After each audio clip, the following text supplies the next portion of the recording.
Hey everyone, welcome to RevRoad.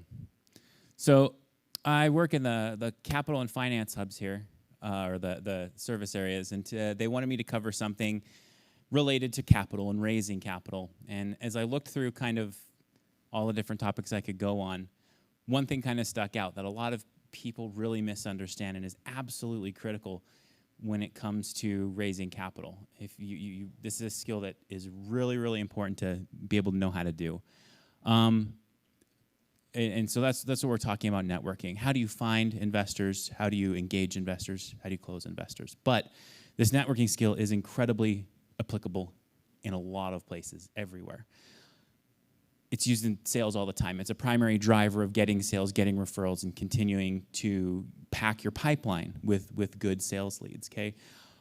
It's also what I teach in RevUp when it comes to market research. Getting in front of the people you need to get in front of, the kind of people that know and understand an industry or a lot of different channels. Those people are hard to get in front of at times. The techniques I'm going to teach you today help you get in front of those people. If it's not just some sort of end user, those are pretty easy to get to. But to kind of VIPs, how do you get past a lot of the barriers that are there to talk to who you need to talk to? You can also talk to decision makers, policy makers, the people who are actually going to be caring, the people who are actually involved with crafting policy and making decisions that impact people. If you need to get their input on something, it's difficult to get in front of them to understand their perspective and understand what they're looking for.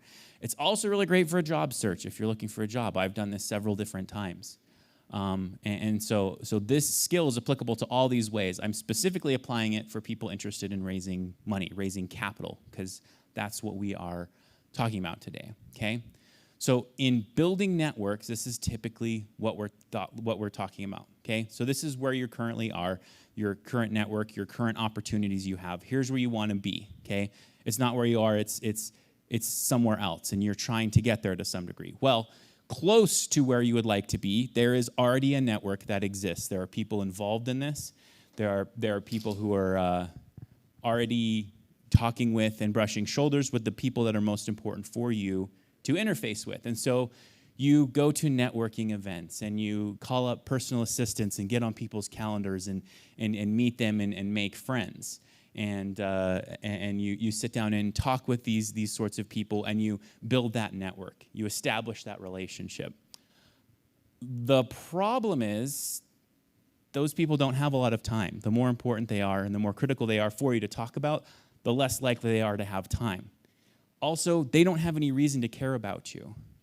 And so they hire people specifically to keep you off their calendar, right? That's what these gatekeepers are, these personal assistants, the people who are in charge of their schedule.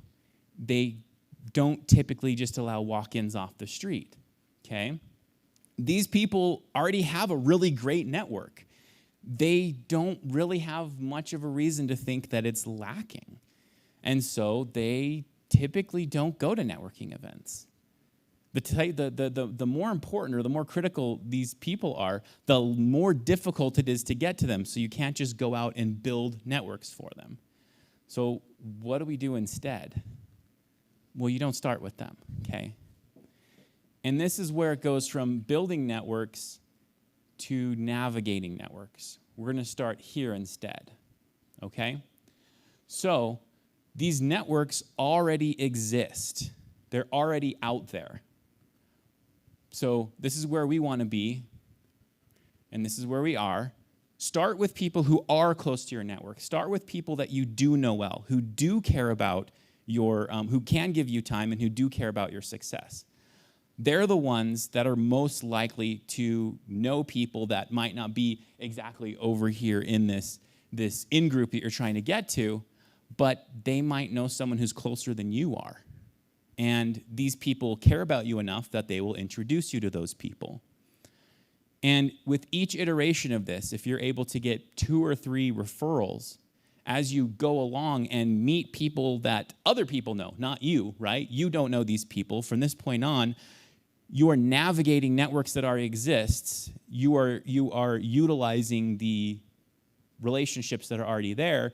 And pretty soon, pretty quickly, everything builds really fast, right? And pretty soon, you have a whole bunch of people that are a lot closer to your goal than you are, until finally, you're able to sit down with the very person that you're trying to get to.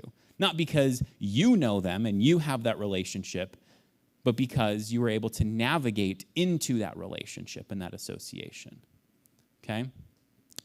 So the best place to start is, well, I guess we're starting with the people that are close to us.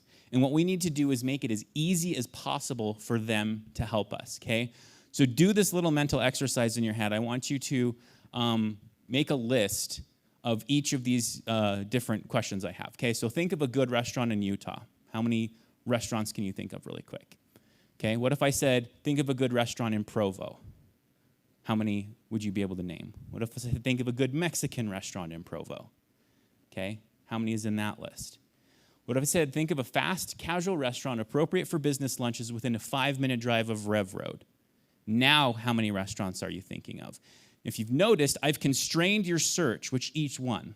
The total number of outcomes is going down. The total number of restaurants within a 5-minute drive of RevRoad is way smaller than the total number of restaurants in Utah.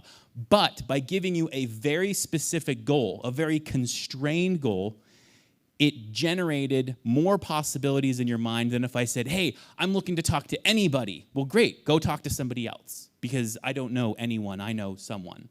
And until you can help people recognize who the someones are that you would like to talk to, it becomes very difficult for them to know who to refer you to. So the more specific you make your goal, the better. Even if they can't help you, that specific goal is going to jog in their mind. So if you say, I am looking for someone who does billing in a pediatric office in a large hospital system, they go, good grief, I don't know anyone that does billing in a large hospital system, but I know a doctor. The doctor doesn't work at a hospital, but they might know a doctor who does work at a hospital. That's something, and it's that specific goal that jogs their mind and jogs their memory for that. So this is how you get people to help you. The easiest and fastest way to get them to help you is to start with that very specific goal, okay? Now, this is literally a script of how to talk to people and what to say to them so you can navigate these networks, okay? So when you have a referral and you're first being introduced to somebody, you want to go from they know nothing about you to getting a meeting with them, sitting down with them, or getting time from them. So this is the script that I use for that. I first off say, hello, you don't know me, okay, but our mutual associate so-and-so highly recommended you to me, right? I don't want them to think about me and wonder who I am and do I know this person, have I met them before? I want to take that completely off their mind and say, don't think about me, think about them. You have a relationship with them. They're the ones that referred me, okay? And I want you to keep that in mind because they said that you can help me. So if you're going to be a good friend to them, then you should talk to me. You're navigating the relationship that already exists, okay? Next thing I do is I'm trying to give them a very brief outline of your specific goal, and our mutual associate, so-and-so, said you're the very best person they know for this. If you give them genuine praise and show genuine interest in what they're doing, people don't really care how much you know until they know how much you care, okay? And this is the point where you show, where you start reaching out to them more as a person rather than as a contact, okay? And when they see that you know and care about what they know and care about and who they know and care about, that's suddenly when you can convert to this. Is there a time I can sit down with you for 15, 20 minutes to discuss this? You want this to be in person as much as possible. With COVID, that makes it a little bit more difficult. Video chats are better. Phone calls are, better than nothing, but people are distracted when they're on the phone and they're doing other stuff. And you want them to be focused on kind of this interaction that you're having. And I've found that people are very generous with their time. If they only have 15 minutes, this meeting I'm going to show you how to outline only takes 15 minutes. You want to be very respectful of your time because you're trying to, make a friend, make a connection. But if you are disrespectful of their time, you're not going to see them again. But if you show that you are respectful of your time and that you're not trying to be a burden on them, then that's the type of person, the type of relationship they're willing to engage in. So when you actually get the meeting, this is the outline for the meeting, right? I appreciate this so much. You came very highly recommended to this person. How do you know them? Again, you want them to connect with the person who referred you first, okay? Don't worry about your connection with them. That's going to come with time and as you work with them. But you want to remind them the reason they're doing this is not for you, but it's for somebody else. That's how you're navigating the existing relationship. Second thing you want to do is go more in depth with more details into what your ultimate goal is. Make it as easy as possible for them to help you, okay? What experience have you had with this? Again, you're showing genuine interest. You're showing them that you care about their life, care about what they're doing, and that's what's going to give you legitimacy in their eyes, because you don't know something that they don't know. You don't know someone that they don't know. But if you genuinely care and if you're genuinely interested, that's the type of person they like talking to, and so they will continue that relationship. From that, you basically go, who would you want to talk to if you were in my position? You would want to get, your goal is to get 3 contacts, 3 referrals from each person that you get. If you get 2, that's great. If you get more than that, wonderful. But basically, you're trying to get from them, listen, you might not be the most perfect person to talk to. Is there someone that you know that's better to talk to about this than you are? Would you be willing to make an introduction for me? Or can you give me their contact information? I'm happy to do all the work if you don't have time to make that introduction, okay? And then finally, when it comes to capital raising, if you ask for money, you'll get advice. But if you ask for advice, you're more likely to get money, okay? So do you think anyone, this specific idea, the specific goal I have, do you think anyone would be interested in funding this? How would you recommend that I proceed? Please give me advice on, this is something I'm trying to do, my ultimate goal.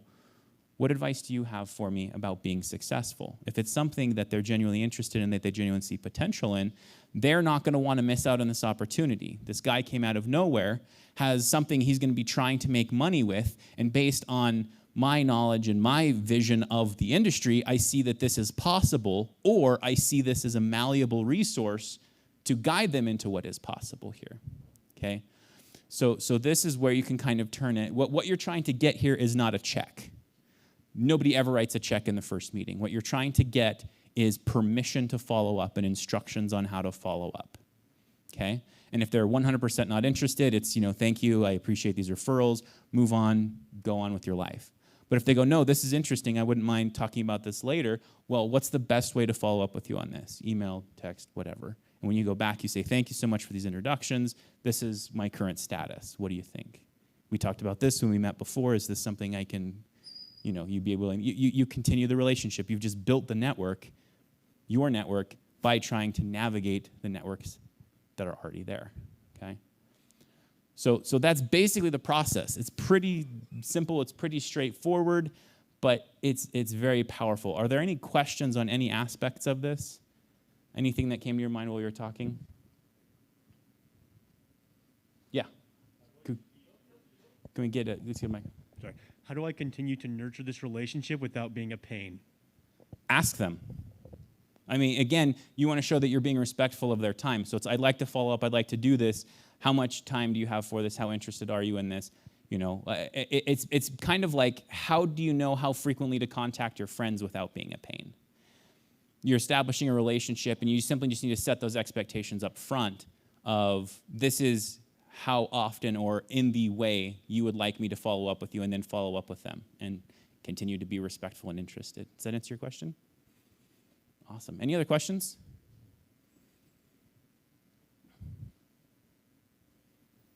Okay, awesome. Joseph. Oh, we got another question over here. Are there particular ways that you can build value in the meetings? Like, do you have strategies for when you meet with someone that, like, you can kind of increase the reasons why they would want to speak with you? So you're basically asking, how do I get them to care about me more? You don't do it by showing them how much you know and demonstrating how smart you are and how valuable you are. That's a super huge turnoff. Like I said, you care about them. You show them that you're interested in their life and you're interested in them, and all of a sudden this is a worthwhile relationship to them. If you sit down with them and immediately start going into a sales pitch, you're going to turn them off faster than almost anything else you can do.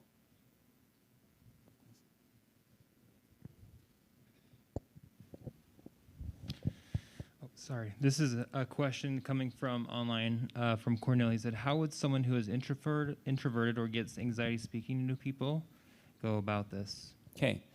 So one of the things I love doing is networking. This is actually something I heavily enjoy. I love going to networking events and just talking to people and nerding out. But the fact of the matter is I am an introvert.